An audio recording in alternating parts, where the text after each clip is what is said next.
I'm Reggie Dulaney with Panthro Fitness. I'm Ricchiutto with Physical Therapy Now. We're going to talk about a common injury that we see often in the gym, and that's shoulder issues, shoulder problems. And one of the biggest exercises, one of my personal favorites, is overhead pressing and bench pressing. Especially for guys, but a lot of ladies now really enjoy pressing movements. And I was actually kind of hurt when Mike told me that it's really not the smartest thing to do to be doing overhead pressing and bench pressing. So can you get into some of the the science as to why that's not the right thing to do? Sorry about that. I broke Reggie's feelings. Poor guy, he's repping him out. He has tons of weight on his shoulders. He's putting them to the sky. And although I envy that, there's a lot of stress and strain on the shoulder with overhead movements. We have there's 4 joints of the shoulder, and 3 of them lie in front in the frontal plane here. The AC joint and the SC joint. Those are 2 small joints that cannot take a ton of pressure. So when you're putting overhead movements over your head, you have weight onto your acromioclavicular joint. What happens is it starts to have stress that then can further degrade the joint. So anything over your head, literally, I always tell people, if you're doing more than 20 pounds over your head, you're really not doing favor to this joint, which is, I know, a big thing for a lot of people who like to press up above their head. I mean, that's one thing that a lot of weightlifters like to do. If you are a person who is training for football or hockey, where you have movements where you need to push up hard, come up above your head, there's some exceptions for that. But for the normal people who are just trying to stay healthy, stay fit, have strong muscle groups, your deltoids are going to be strong, trust me, with many of the movements that you make besides military or overhead pressing. Yeah, and I'm going to be honest, okay?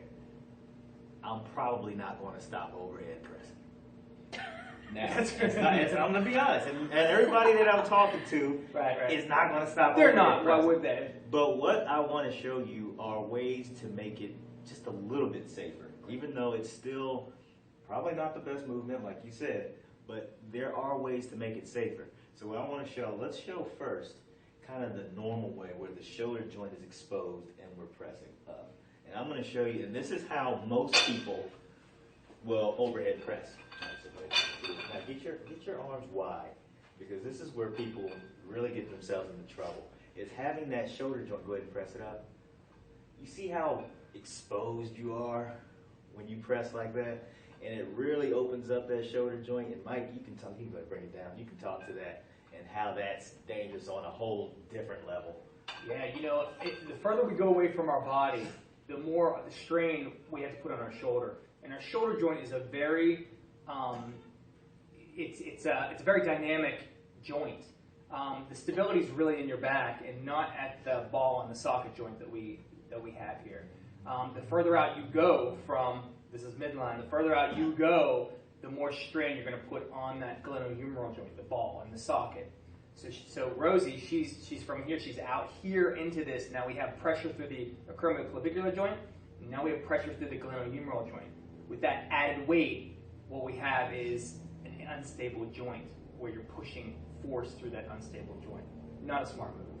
So now let's show it in a way that's a little smarter. Let's bring those hands in a little tighter, and let's protect the joint, and let's go above the head. Okay. So now you see that joint's a little more closed off.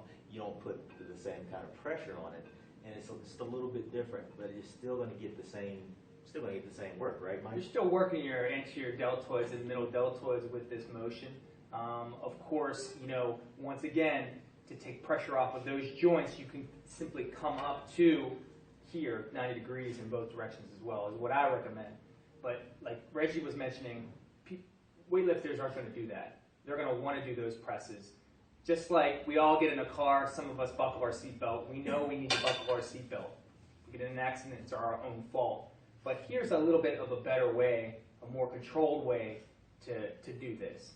And people don't realize there's different variations, and that's what Reggie's saying. Different variations of a muscle group that you're working. Yeah, and with dumbbells, same thing.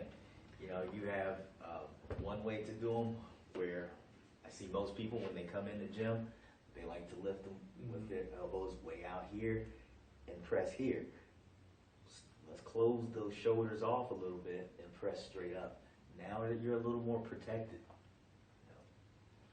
Another great thing about coming to the front, once again, you're working the same muscle groups, but then the joint isn't in a closed packed position, which once again is back here, closing the joint capsule off, tightening it up, and then pressing. There's more stress through that joint when these shoulders are abducted or out to the side, so that's even a safer version. But you mentioned ultimately the best way, or the safest way to build those shoulder joints is to do a front raise or a fly. Mm-hmm. I think one of the biggest things is people think that the delts, they're a big muscle group. They're going to get strengthened with other movements that you make. You're working your back, you're working your chest. The delts can't stay away from it. So you're going to have to be forced to use your delts with other motions. You don't need to segregate having just the delts, you know, and say, I got to work my delts today. Well, you're going to work your delts with everything.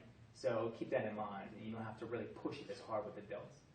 What would you say is a good way to, most people come in and they have a shoulder that's grinding or that's popping and that's clicking.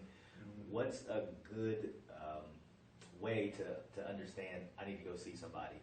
It's time. I've kind of overdid it. That's a great question. The first thing is, you're hearing grinding, that's not a good thing. There are, once again, I mentioned before, there are 4 joints of the shoulder. They have to be moving correctly.